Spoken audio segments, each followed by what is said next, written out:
సంవత్సరాల తరబడి ఎన్ని మందులు వాడినా మీ మోకాల నొప్పులు తగ్గట్లేదా? ప్రాణ పెయిన్ క్లినిక్ లో అత్యాధునిక చికిత్స.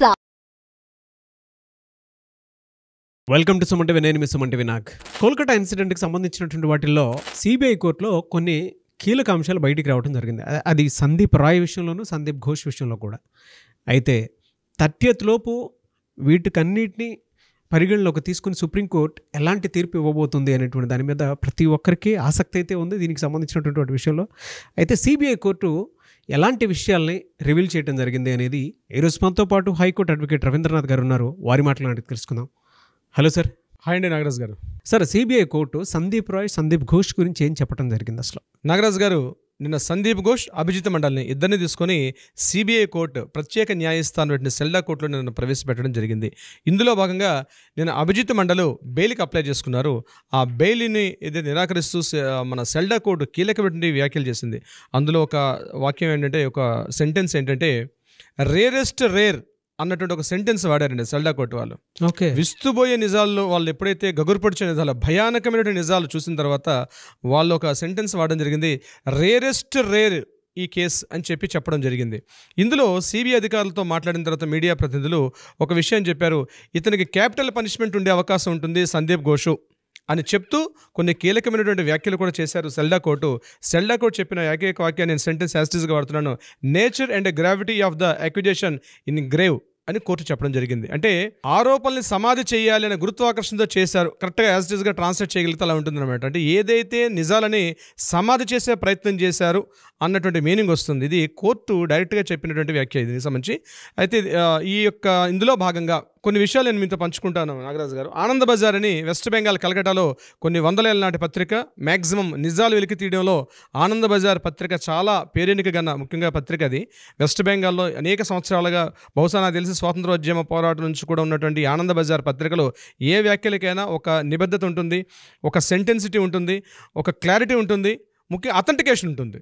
అటువంటి ఆనంద్ బజార్ పత్రికలో నిన్న జరిగినటువంటి కొన్ని న్యూస్ ఐటమ్స్ చూసిన తర్వాత, అంటే బహుశా వాళ్ళు చేసినటువంటి ఎంక్వైరీస్ మీద ఉన్నటువంటి వార్తని నేను మీతో షేర్ చేసుకునే ప్రయత్నం చేస్తాను నాగరాజు గారు. ఇందులో భాగంగా సందీప్ ఘోష్ ఎలాంటి వాడు, సందీప్ ఘోష్ ఏం జరిగింది, సిబిఐ కోర్టు వెలికి తీసినటువంటి నిజాలు ఎలాంటివి అని చెప్పే ప్రయత్నంలో వాళ్ళు చెప్పినటువంటి వార్త నిజంగా భయానకంగా భయకంపితులను చేసే విధంగా ఉంది నాగరాజు గారు. ఏమిటి ఆ విషయం అంటే, సందీప్ ఘోష్ ఎవరైతే ఆర్జేకర్ ప్రిన్సిపాల్గా ఉన్నటువంటి సందీప్ ఘోష్, ఆయన చేసినటువంటి నిర్వాకాలు ఎలా ఉన్నాయండి ఒక ఆర్డర్లో చెప్పుకుంటూ వెళ్తారు.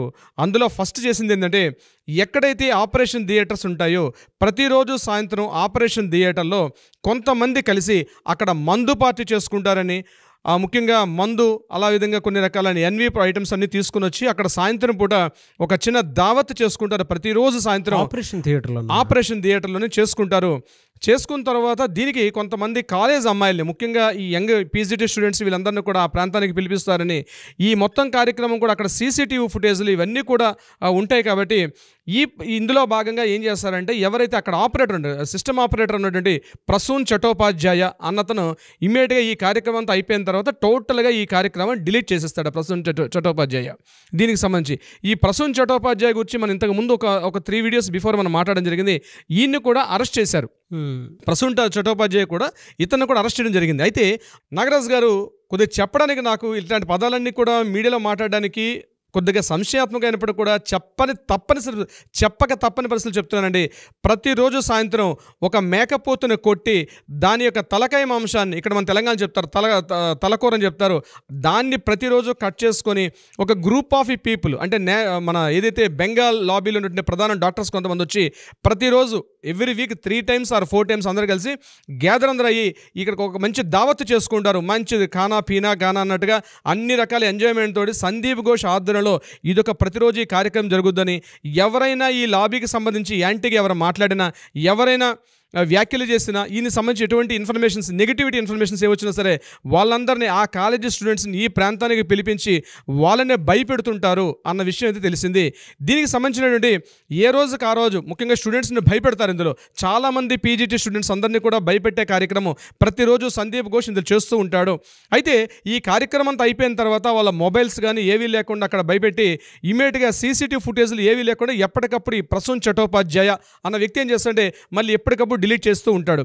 ఈ విషయం ప్రసూన్ చట్టోపాధ్యాయని కూర్చొని పోలీసులు సిబిఐ వాళ్ళు ఇంటరాగేషన్ చేసినప్పుడు ఈ విషయం వెలుగులోకి వచ్చింది. అయితే ఇక్కడ అభయ్ అన్నట్టు చెప్పిన అమ్మాయిని కూడా గడిచిన ఒక 1 వీక్ బ్యాక్ ఇక్కడ ఈ ఒక్క విషయం కాదు నాగరాజు గారు, ఈ కాలేజీలో అవయవాల యొక్క స్మగ్లింగ్, ముఖ్యంగా తైవాన్ దేశానికి అవయవాల స్మగ్లింగ్ చేస్తూ ఉంటారని, ఎన్నో రకాల దుశ్చర్యలకు పాల్పడుతూ ఉంటారని, ఈ రకమైన హ్యూమన్ ట్రాఫికింగ్, చాలా ఇన్ని అరాచకాలు ఎన్ని అకృత్యాలు జరగాలో అన్ని రకాల అరాచకాలకి అకృత్యాలకి ఆర్జికర్ ప్రిన్సిపాల్గా ఉన్నటువంటి మాజీ సందీప్ ఘోష్ తన కాలేజీని అడ్డాగా చేసుకుని ఎన్నో దుశ్చర్యలకు పాల్పడుతుంటే వీటన్నిటినీ అభయ కొద్ది రోజుల క్రితం ఏం చేశారంటే, ఏదైతే ఒకరోజు ఆపరేషన్ థియేటర్లో సందీప్ ఘోష్తో పాటు చేసిన అరాచకాలకి తన మొబైల్ ఫోన్ తోటి అభయ ఫోటో క్యాప్చర్ చేశారని, ఒక వీడియో క్యాప్చర్ చేశారని, ఈ విషయం తెలుసుకున్న సందీప్ ఘోష్ ఈమెని పిలిపించి గట్టిగా మందలించాడు. ఆ యొక్క ఫొటోస్ వీడియోస్ డిలీట్ చేయకపోతే నీ మీద చాలా గట్టిగా ప్రయత్నాలు చేస్తాం, నిన్ను డిస్మిస్ చేస్తాం, నీకు సర్టిఫికేట్ ఇవ్వని చెప్పి సందీప్ ఘోష్ వ్యక్తిగతంగా అభయని బెదిరించాడని, అభయని అవమానపరచాడని,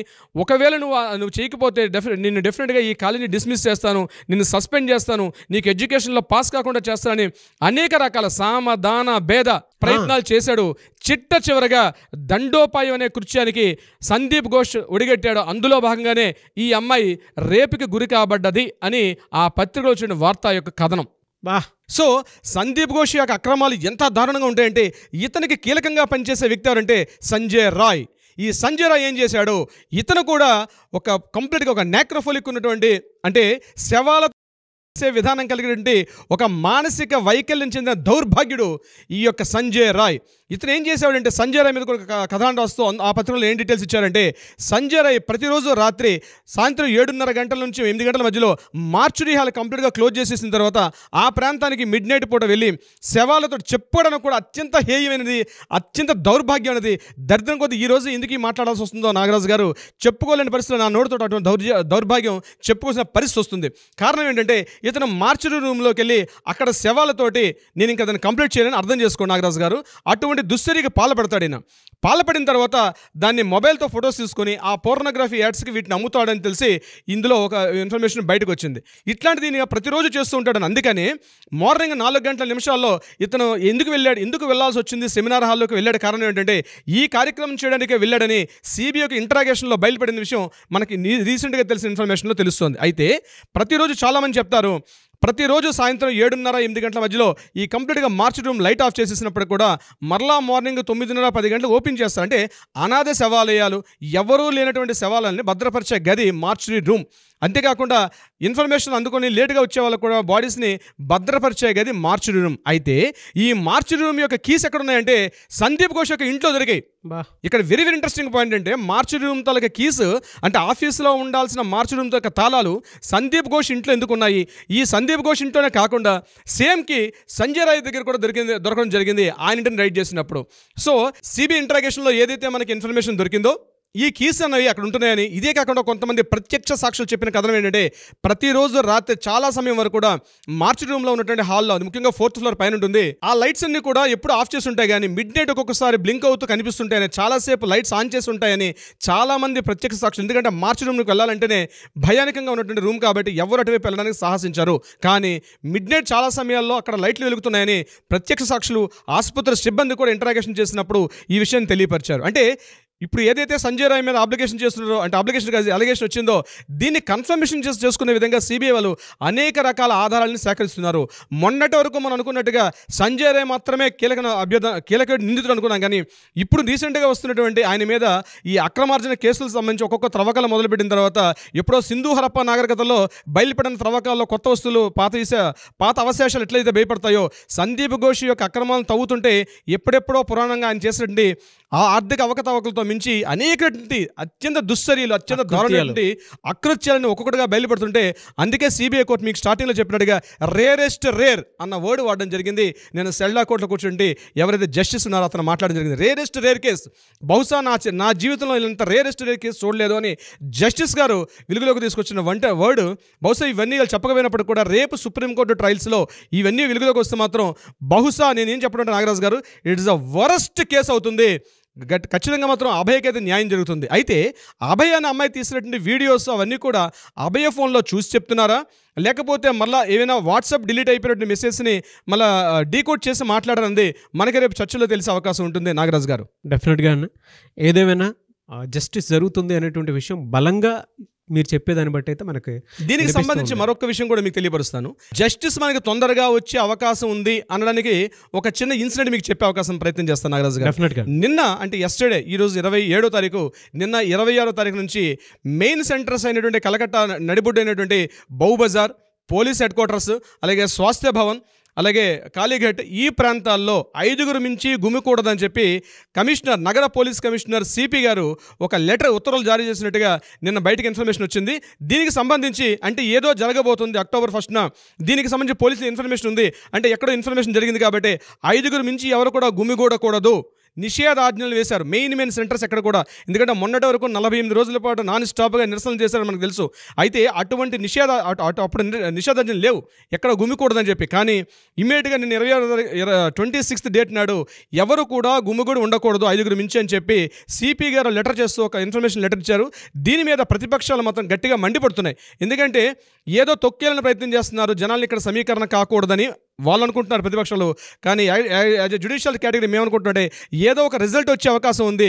బహుశా రిజల్ట్ వచ్చేసరికల్లా కలకత్తా నగర వీధిలో ఎటువంటి అరాచకాలు అకృత్యాలు జరగకూడదని చెప్పి మనోజ్ కుమార్ వర్మ గారు ఎవరైతే ఉన్నారో సిపి కొత్తగా నియమితున్న సిపి గారు ఈ యొక్క ఉత్తర్వులు జారీ చేశారని మనం తెలుసుకోవచ్చు నాగరాజు గారు. బట్ ఏదేమైనా we want justice, we demand justice అనే hats off to your knowledge. అందుకే అంటే జనరల్గా ఏదైనా అన్యాయం జరిగింది అని అంటే ఈ మధ్యకాలంలో తెలుగు రాష్ట్రాల్లో కేసు ఎప్పుడైతే మనం మాట్లాడుకోవడం జరిగిందో దీనికి సంబంధించినటువంటి వాటిలో సత్వర న్యాయం కోసం చాలామంది బాధితులు కూడా ఇవాళ అన్యాయంగా ఎవరైతే ఇరికించబడ్డారో, ఏదైనా తెలియకుండా ఏదైనా వాటిలో ఇరికించబడ్డారో, లేదు అనుకుంటే ఎవరైనా సరే మాకు అన్యాయం జరిగిందని చెప్పేసి ఫీల్ అవుతున్నారో, లీగల్గా మిమ్మల్ని అప్రోచ్ అవుదామని చెప్పేసి చాలామంది వస్తున్నారు. కాంటాక్ట్ నెంబర్కి అప్రోచ్ అయ్యి. ఎనీవేస్ థ్యాంక్ యూ అండి, thank you so much Ravindranath గారు. అండ్ మనం రెగ్యులర్గా అనుకునేదే సత్వర న్యాయం అక్టోబర్ 1 లోపు ఏదో జరిగే అవకాశం ఉంటుందని చెప్పడంలో ఏమాత్రం సందేహం లేదు. Anyways thank you so much Ravindranath గారు. Thank you so much Nagaraju గారు.